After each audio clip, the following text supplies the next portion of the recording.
हाय मेरे प्यारे दोस्तों, आप सभी का एच डी पॉइंट चैनल में वेलकम है। मैं अमन सिंह आज आपको फिजिक्स के मोस्ट इम्पोर्टेंट टॉपिक को बताऊंगा।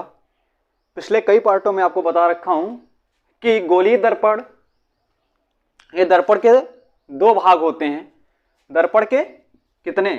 दर्पण के दो भाग, एक समतल होता है, एक गोलीय होता है। कौन सा? एक समतल होता है, दूसरा गोलीय दर्पण होता है। आपको यही मैं बता रहा हूं, ये जो गोलीय दर्पण है इसके बारे में आज आपको बताऊंगा। गोलीय दर्पण जो है इसके मुख्य दो भाग होते हैं, दो पार्ट होते हैं। एक अवतल होता है, दूसरा उत्तल होता है। कहने का मतलब है जो दर्पण होंगे वो दो प्रकार के होते हैं, एक समतल होता है, एक गोलीय होता है। और जो गोलीय होगा उसके दो पार्ट होंगे। कौन से? एक होगा अवतल दर्पण, एक होगा उत्तल दर्पण। ये दो भाग होंगे। आपको इन दोनों भागों के बारे में आपको बताऊंगा, एक अवतल के बारे में, अवतल दर्पण के बारे में, और दूसरा उत्तल दर्पण के बारे में। इन दोनों भागों के बारे में आज आपको बताऊंगा कि अवतल दर्पण उत्तल दर्पण वास्तव में होते क्या हैं। आज इनके बारे में आपको बता रहा हूं क्या होते हैं।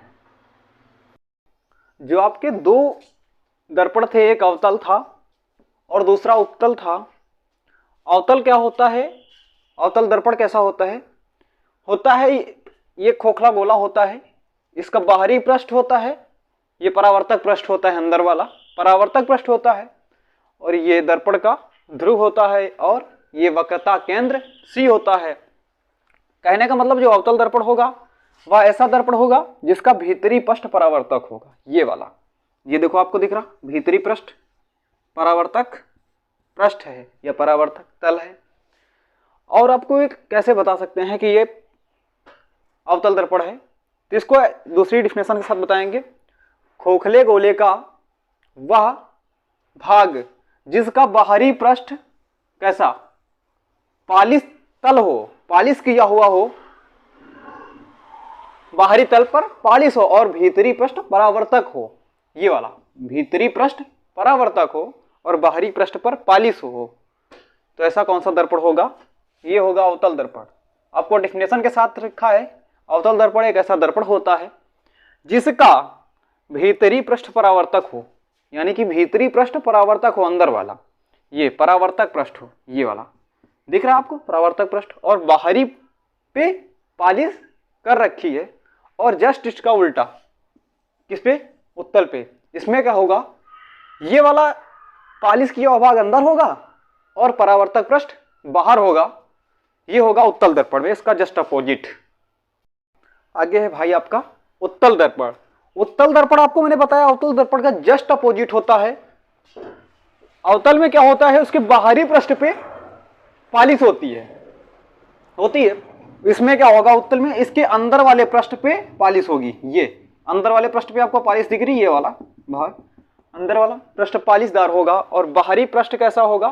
परावर्तक होगा। इसका जस्ट अपोजिट था, इसके बाहरी पृष्ठ पे पालिश थी ऐसे, अंदर वाला जो पृष्ठ था ये परावर्तक पृष्ठ था। इसका जस्ट अपोजिट होगा, इसके बाहरी पृष्ठ परावर्तक होगा और भीतर वाला भाग कैसा होगा? पालिशदार होगा। ठीक है। और ये वक्रता केंद्र होता है। वक्रता केंद्र को किससे प्रेजेंट करते हैं? तो याद रखना भाई, C से प्रेजेंट करते हैं। और ध्रुव क्या होता है? P होता है।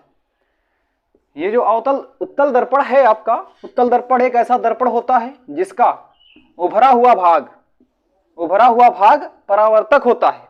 ये वाला उभरा हुआ भाग परावर्तक होता है। और इसकी दूसरी डेफिनेशन क्या होगी? खोखले गोले का वह भाग जिसके भीतरी पृष्ठ पे पालिश हो और बाहरी पृष्ठ परावर्तक हो, तो वह कैसा दर्पण होगा? तो भाई वो अवतल दर्पण, उत्तल दर्पण होगा। कैसा दर्पण होगा? उत्तल दर्पण। अवतल पे क्या होगा? ये ऐसे होगा। ये एक दर्पण हो गया। ये आपका पालिश कर देंगे हम बाहरी पृष्ठ पे। किस पे? बाहरी पृष्ठ पे जो पालिश होती है, ये पालिश है आपकी पालिश। ये जो बाहरी पृष्ठ पे पालिश होगी और ये भीतरी पृष्ठ कैसा होगा? परावर्तक होगा। कैसा? परावर्तक। जो ये परावर्तक होगा भीतरी पृष्ठ पे, उसको क्या बोलते हैं? ये अवतल दर्पण होता है। कैसा?